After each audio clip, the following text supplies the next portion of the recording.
இமயமலை தோன்றுவதற்கு முன்பே 300 கோடி ஆண்டுகளாக பூமியின் மையமாக நிற்கும் மலை திருவண்ணாமலை.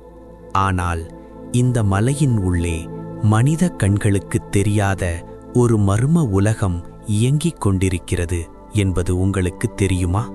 இது வெறும் கதை அல்ல. 1949ஆம் ஆண்டு ஆதி அண்ணாமலையார் கோவிலில் திருப்பணி நடந்தபோது கருவறைக்கு அடியில் ஒரு மர்மமான சுரங்கப்பாதை கண்டுபிடிக்கப்பட்டது. அது நேராக மலையின் மையப் பகுதிக்கு செல்வதைக் கண்டு அனைவரும் அதிர்ந்து போனார்கள். இதைப் பற்றி மகான் ரமணரிடம் கேட்டபோது அவர் சொன்ன பதில் சிலிர்க்க வைத்தது. ஆம், மலையின் உள்ளே சித்தர்கள் வாழும் ஒரு தனி உலகம் உள்ளது. அங்கே கற்பக விருட்சங்களும் நீர்வீழ்ச்சிகளும் யோகிகள் தவம் செய்யும் குகைகளும் உள்ளன என்று உறுதிப்படுத்தினார். ரமணரே ஒருமுறை அந்த உலகத்தைக் காண மலையேறினார்.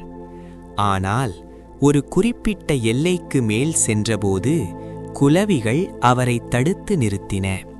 இது சித்தர்களின் எல்லை, மனிதர்கள் வர அனுமதி இல்லை என்பதை உணர்ந்து அவர் திரும்பிவிட்டார். அறிவியலுக்கு இது வெறும் பாறை, ஆனால் மெய்ஞானத்திற்கு இதுவே சிவபெருமானின் வடிவம். இன்றும் சித்தர்கள் அரூபமாக கிரிவலம் வருகிறார்கள் என்பதே அண்ணாமலையின் அசைக்க முடியாத உண்மை. ஓம் அருணாச்சலேஸ்வராய நமக.